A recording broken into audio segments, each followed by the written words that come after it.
أشرف الحديث كتاب الله وخير الهدي هدي محمد صلى الله عليه وسلم وشر الأمور محدثاتها وكل محدثة بدعة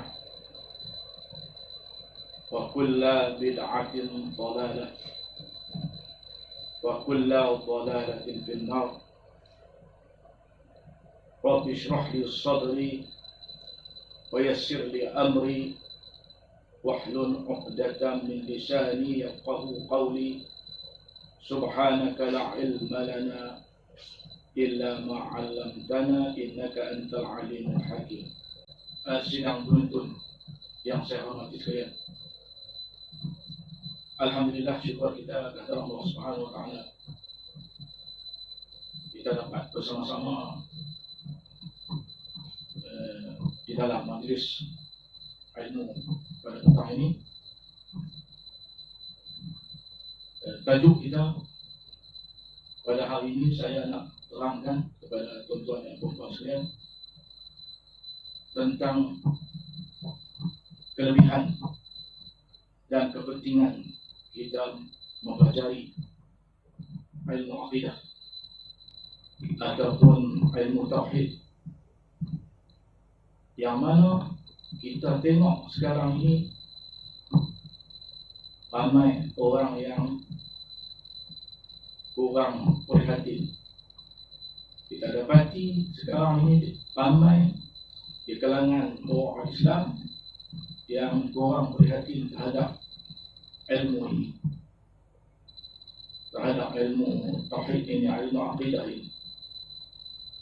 Sedangkan kita tahu ilmu ini merupakan usul, merupakan asas di dalam agama kita. Ilmu-ilmu yang lain merupakan sebagai furu, sebagai cabang-cabang daripada ilmu ini. Sebab itu ketika kita tengok balik dalam Quran, kita rujuk balik dalam Quran, kita tengok firman Allah Subhanahu wa taala, di mana Allah Subhanahu wa taala berfirman, Bismillahirrahmanirrahim, fa'lam annahu la ilaha illallah. Maknanya, maka ketahui olehmu bahwasanya tiada Tuhan melainkan Allah. Disebut dalam ayat itu perkataan i'lam. I'lam dalam bahasa Arab maknanya ketahuilah olehmu. Dalam ilmu nahwu orang panggil fi'lul amrin, kata kerja, perintah, tuntut. Maka ketahui olehmu. Ulama dia, kita tengok para ulama, mereka mengistimbatkan, menyatakan fa'lam tu fi'lul amrin, al-amru lil wujub. Kaedah usul fiqh kita tengok al-amru lil wujub, perintah tu, amar itu lil wujub, menunjukkan wajib. Wajib. Kita kenal Allah Subhanahu wa taala. Kita mengenal Allah Subhanahu wa taala. Walaupun kita beriman dengan Allah, kita tahu setiap individu Muslim mereka beriman dengan Allah Subhanahu wa taala. Tetapi ilmu ni, ilmu akidah ni, ilmu tauhid ni, mengenal Allah Subhanahu wa taala ini tujuannya untuk menambahkan iman kita kepada Allah Subhanahu wa taala. Kalau dekat beriman saja tapi kita tak tahu, tak kenal Tuhan, tak ada gunanya tuan-tuan dan puan-puan. Iman kita tidak sempurna, iman kita tidak bertambah kalau kita tidak kenal Tuhan, tidak kenal Allah Subhanahu wa taala. Lebih-lebih lagi kita tengok ketika kita kembali kepada Allah Subhanahu Wa Taala nanti, kita mati nanti tuan-tuan dan puan-puan. Orang mandi kita,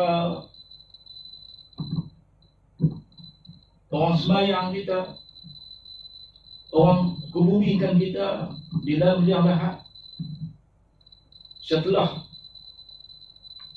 mereka meninggalkan kita keseorangan di dalam liang lahat nanti, di dalam alam barzakh nanti, pertama sekali malaikat Munkar dan Nakir dia tanya apa kita? Soalan apa yang pertama sekali malaikat Munkar dan Nakir tanya kita nanti tuan-tuan dan puan-puan? Iaitu ma rabbuka. Dia tak tanya kita hang sembahyang berapa rakaat. Dia tak tanya kita hang sembahyang tahajud tak. Soalan pertama dia tanya kita ma rabbuka. Siapa Tuhanmu? Ada orang kata, Ustaz, ma rabbuka tu apa makna Ustaz? Tak, dan saya jawab. Dia dah jawab dah. Dia kata, buka pintu. Marah buka apa? Buka pintu. Pemain. Patutnya kena faham. Marah buka siapa Tuhanmu? Kalaulah kita ni di dunia tuan-tuan perempuan sibuk dengan kerja, sibuk dengan urusan-urusan keduniaan, sampai kita tak sempat nak pergi ngaji kat masjid, nak lintas kat masjid pun jarang. Nak duduk dalam majlis ilmu, nak belajar ilmu, kita tak lintas pun. Macam mana kita nak jawab nanti tuan-tuan dan puan-puan? Kita nak jawab ma rabbuka, siapa Tuhanmu? Kalau kita di dunia ini tidak ada bekalan. Kita di dunia ini tidak ada bekalan untuk mengenali Allah Subhanahu Wa Ta'ala. Sebab itu di dalam pepatah Melayu menyatakan, tak kenal, tak cinta. Kita tak kenal, kita tak cinta, kita tak sayang. Macam kita ada kawan, contohnya. Kita kata kita ni ada kawan, kita tak kenal dia. Macam mana kita nak cinta, kita nak sayang kepadanya. Begitulah tuan-tuan dan puan-puan. Kalau kita di dunia ni tak kenal Tuhan, kita di dunia ni tak mau belajar ilmu fardu ain yang asasnya ialah ilmu tauhid, ilmu akidah. Macam mana tuan-tuan dan puan-puan kita nak mengajak Allah Subhanahu Wa Ta'ala? Soalan yang pertama yang malaikat dan kita tanya ma rabbuka. Depa tanya bahasa apa? Malaikat tanya bahasa apa? Ada ulama kata bahasa Arab. Kalau orang tak tahu bahasa Arab, jangan nak jawab begitu. Tuhan memudahkannya. Kalau dia mukmin, insya-Allah Tuhan memudahkannya untuk menjawab soalan Munkar dan Nakir nanti. Sebab itulah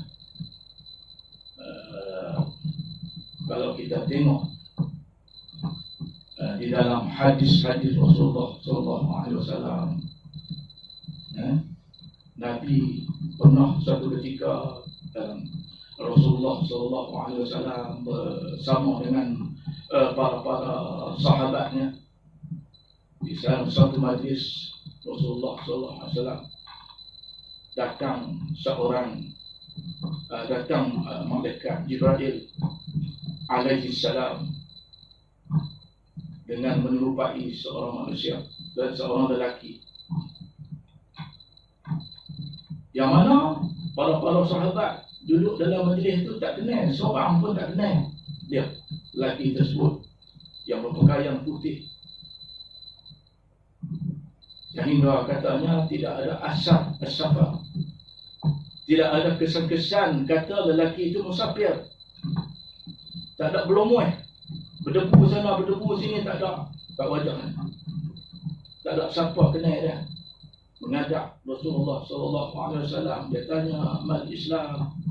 Dia tanya tentang Islam. Nabi jawab tentang Islam. Lepas tu dia tanya akhbirni alil iman. Bagi tahu kat aku wahai Muhammad tentang iman. Abang kat aku tentang iman. Qala, yang dijawab oleh Rasulullah SAW, an tu'mina billah wa malaikatihi wa kutubihi wa rusulihi wal yawmil akhir wa tu'mina bil qadri khair wa syarr. Itu jawapan Rasulullah SAW tentang rukun iman.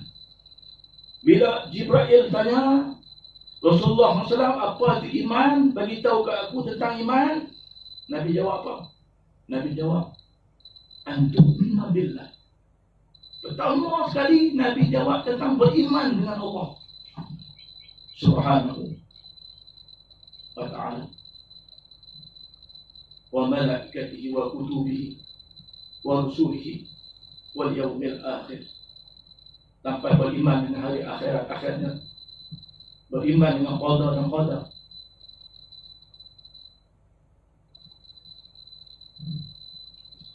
Begitu juga tuan-tuan dan puan para ulama, tuan-tuan, ijma' para ulama menyatakan wajib setiap individu mukallaf, kita ni semua yang cukup umur, yang berakal, yang sampai seruan Islam, wajib kita mempelajari ilmu ini, tuan-tuan. Sebab tu kalau kita tengok dalam kitab-kitab, orang belajar kitab-kitab, contohnya satu kitab yang terkenal, namanya kitab Matan As-Sanusiyah, karangan Imam As-Sanusi radhiyallahu anhu. Kita tahu Imam Sanusi ini bukan sebarang ulama. Beliau merupakan seorang tokoh ulama Islam yang terkenal di Maroko, dilahirkan di Maroko dan menguasai dan berbagai ilmu, termasuklah ilmu akidah, ilmu tauhid, sehingga beliau mengarang Matan As-Sanusiyah. Kata dia dalam kitab dia kata,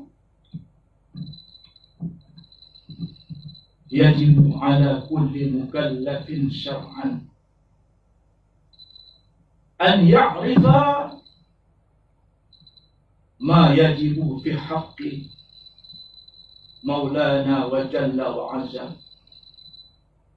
wa ma yastahilu wa ma yajuzu wa kada yajibu alaihi an ya'rifa misla zalika fi haqqi rusuli alaihi wassalatu wassalam. Ini matan, tuan-tuan. Matan Imam Sanusi, banyak kitab syarahan.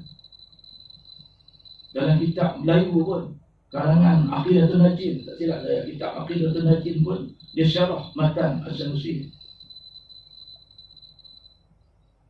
Maknanya kata Imam Sanusi,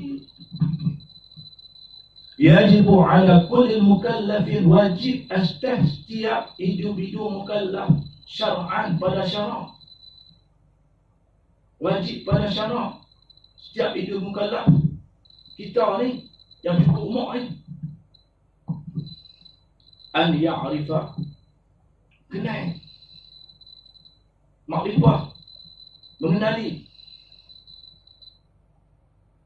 ma yajibu fi haqqi maulana jalla wa azza, barang yang wajib pada hak Allah Subhanahu wa ta'ala. Apa maksud kata Imam Sanusi tadi ni yang dia sebut, kata ma yajibu fi haqqi maulana jalla wa azza, barang yang wajib pada hak Allah Subhanahu wa ta'ala, maknanya sifat-sifat yang mesti ada, yang wajib, maknanya yang mesti ada kepada Allah Subhanahu wa ta'ala. Kena kenal tuan-tuan. Kena kenal. Ayyakrifah, sebab itu ayyakrifah disebut. Kena kenal. Kenal dengan yakin. Kenal dengan jazam. Dengan putus. Tanpa ada keraguan. Tanpa ada zon, sangkaan. Wajib kita kenal sifat-sifat yang wajib bagi Allah. Maknanya sifat-sifat yang mesti ada kepada Allah Subhanahu wa ta'ala, di mana para ulama menyatakan yang dikatakan sifat-sifat yang wajib kepada Allah Subhanahu wa ta'ala ini yaitu asyruna sifatan, yaitu 20 sifat yang wajib bagi Allah Subhanahu wa ta'ala. Kalau kita tengok zaman dah ni, orang-orang prihatin tentang sifat 20.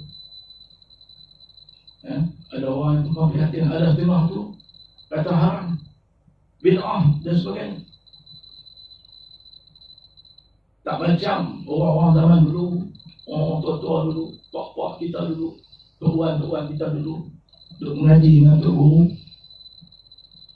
Mereka amat penting, prihatin terhadap sifat 20 ini. Sebab tu kita tengok di pondok-pondok, di guru-guru, mereka mengajar. Pertama kali mereka akan ajar ilmu tauhid, sifat 20. Yang kedua, mereka akan ajar ilmu fiqh. Yang ketiga, mereka akan ajar ilmu tasawuf. 3 ilmu asas di pondok-pondok. Di sekolah-sekolah agama, mereka menekankan 3 unsur ilmu ini, iaitu ilmu tauhid, ilmu akidah, ilmu fiqh dan ilmu tasawuf. Baru sebenar. Kalau kita kata zaman sekarang orang nak bertasawuf, banyak orang nak bertasawuf, tapi tak kenal tauhid, tak kenal Tuhan, tak kenal ilmu fiqh, macam mana nak bertasawuf? Sebab tu Imam Malik kata, kalau orang tu bertasawuf tapi tidak ada ilmu syariat, ilmu akidah tak ada, ilmu fiqh tak ada, dia boleh sesat. Tuan-tuan dan puan-puan, sebab tu dari pondok-pondok anak dulu pernah 3 disuruh orang tua saya ni, dia orang dulu, orang alim, dia perintah saya suruh pergi mengajar ke masjid. Kali pertama saya mengajar ke masjid,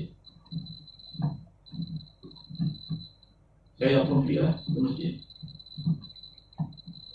Di masjid tu yang mengaji itu bukan semua orang, bukan orang jenis tak pernah mengaji, murid-murid dia semua tu dah berulang kali khatam kitab, 2-3 kali dah khatam kitab, sampai boleh, sampai uslub gaya bahasa dalam kitab tersebut faham pula. Kita baru nak belajar, tuan-tuan. Tak kita, tuan-tuan. Tu orang zaman dulu, dia pun menekankan ilmu ini. Sedangkan kita tengok cara hidup mereka kat kampung, bendang, buat bendang, bukan dekat mana pun, dekat mana pun dapat duit, dapat rezeki itu. Untung banyak mana ya. Tapi keberkatan mereka, Allah beri keberkatan dalam kehidupan mereka sehingga mereka dapat membelah anak-anak mereka berjaya di dalam pelajaran dan sebagainya. Berkat mengaji sifat 20, belajar sifat 20 sampai boleh gaya bahasanya, boleh hafal gaya bahasa. Bukan saja faham, tapi kita zaman sekarang ni sedih sekali. Kita bersemangat, tapi kita tidak ada ilmu tentang ilmu ma'rifatullah ini, yaitu mengenal Allah Subhanahu wa Itu wajib, tuan-tuan. Kata Imam Sanusi wajib. Sifat 20 yang wajib bagi Allah Subhanahu Wa Taala. Yang kedua dia kata apa? Wa ma yastahilu. Sifat yang mustahil bagi Allah. Sifat yang tak ada pada Tuhan. Sifat yang mustahil ni maknanya sifat yang tak layak bagi Allah Subhanahu Wa Taala. Yang tak layak dinisbahkan kepada Allah Subhanahu Wa Taala. Ada beberapa sifat.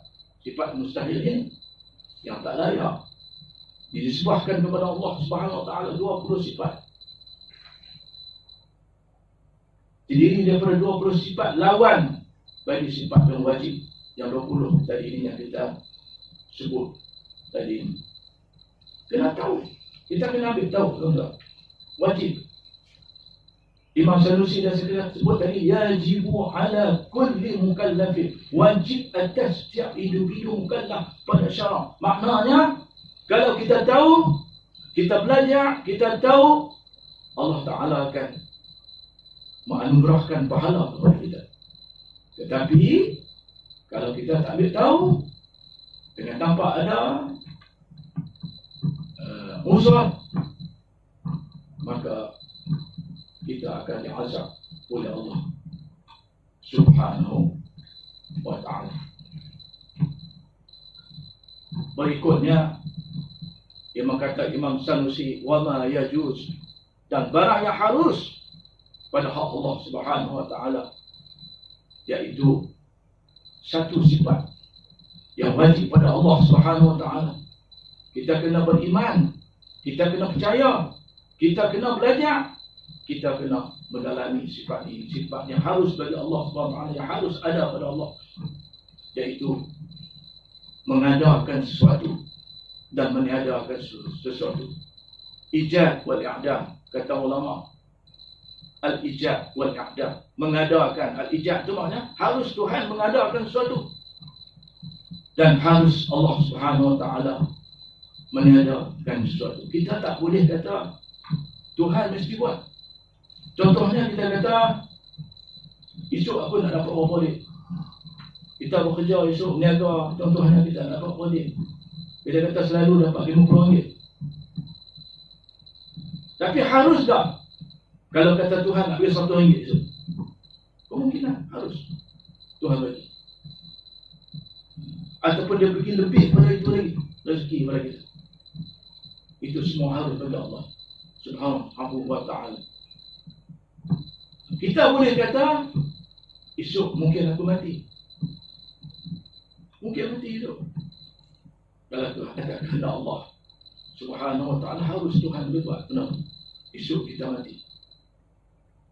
Sebab itu kita kena percaya, harus bagi Allah Subhanahu Wa Ta'ala menjadikan sesuatu dan meniadakan sesuatu. Jadi kesimpulannya, tuan-tuan dan puan-puan, apa yang dinyatakan oleh Imam As-Sanusi tadi ini tentang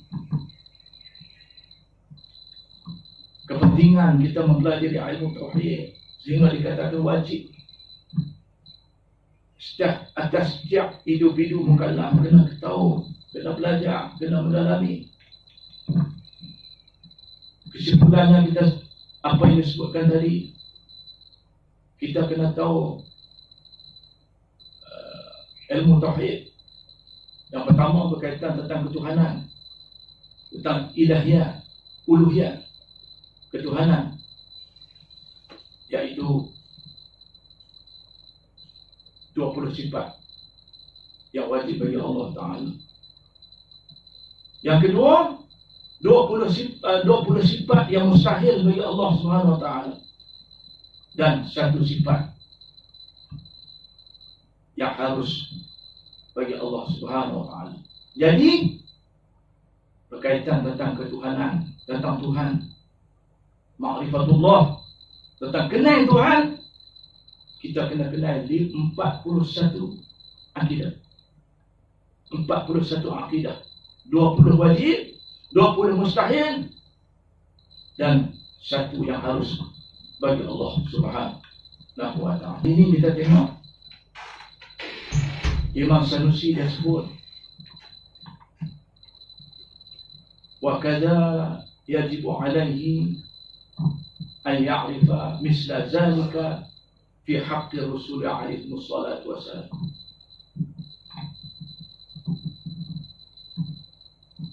Dan begitu juga yajibu alaihi, wajib atasnya setiap individu mukallaf ay ya'rifa misla zalik, dia kena kenal macam tu juga, seumpama itu juga, iaitu yang wajib, yang mustahil dan yang harus fi haqqi Rasul alaihi wassalatu wassalam, pada hak para Rasul alaihi wassalatu wassalam. Maknanya yang wajib pada hak Rasul ada berapa sifat? Empat sifat yang wajib bagi para Rasul: benar, as-sidqu, al-amanah, at-tabligh, al-fatanah. Nabi wajib, Nabi para Rasul ini wajib bersifat dengan as-sidqu, benar. Yang kedua wajib bersifat amanah. Yang ketiga wajib bersifat tabligh, menyampaikan. Dan al-fatanah, pintar, cerdik akalnya. Ini empat sifat yang kita kena percaya, yang kita kena beriman bahwasanya Rasul-Rasul ini memiliki sifat yang sempurna. Empat sifat ini yang sempurna ini. Begitu juga kita kena percaya para Rasul memiliki sifat yang mustahil. Maknanya sifat yang para Rasul ini hendaklah dinafikan daripada sifat-sifat yang mustahil bagi para Rasul, iaitu lawan daripada empat sifat tadi ini. Nabi tak dusta, Nabi tak khianat, Nabi menyampaikan, dia tidak. Dia kata Nabi tak menyampaikan, dia diam, dia tak sampai, dia membisu, tak menyampaikan. Itu mustahil bagi para Nabi, para Rasul. Begitu juga para Rasul memiliki sifat al-fatanah, iaitu sifat cerdik, akalnya itu sempurna. Kalau kita kata Rasul ini bodoh, macam mana? Itu mustahil bagi para Rasul. Dan yang berikutnya, satu sifat yang harus bagi para Rasul, yaitu mereka memiliki sifat al-basyariyah, yaitu mereka memiliki sifat-sifat kemanusiaan. Nabi ini sifat manusia. Pernah dulu ni para Rasulullah, Nabi Muhammad SAW dan para Rasulullah yang terdahulu, mereka menyuruh kaumnya supaya beriman dengan Allah. Mereka kaumnya ingkar. Contohnya Nabi Nuh, dia berkata, macam kami ya, nak percaya macam mana? Apa yang sampai kami nak percaya dan macam mana? Sampai setengahnya kata kaum-kaum Nabi-Nabi dulu, dia berkata apa, awak tahu Tuhan tak hantar malaikat main. Tuhan hantar, utuskan para Rasul ini di kalangan manusia. Mereka ini memiliki sifat-sifat yang ada pada manusia, yaitu mereka makan, mereka minum, mereka berkahwin, mereka sakit. Di sebalik itu, mereka memiliki sifat manusia. Mereka memiliki, maksudnya kata manusia ini, maknanya manusia yang kamil, manusia yang sempurna. Diturunkan wahyu kepada mereka, dan mereka memiliki sifat-sifat yang sempurna dari segi kejadian mereka, tubuh badan mereka, dari segi akhlak mereka. Tak ada kat kita tuan-tuan.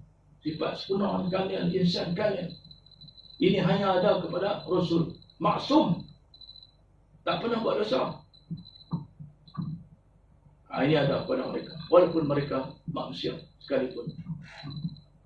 Mereka sakit, mereka makan, mereka minum, mereka berkahwin, mereka berjalan ke pasar-pasar. Kita kena percaya semua sifat-sifat Rasul ini. Maknanya, katanya ulama tauhid tadi kata, Imam Sanusi kata empat sifat yang wajib, empat sifat mustahil, dan empat sifat yang harus, dan satu sifat yang harus bagi para Rasul. Empat campur satu.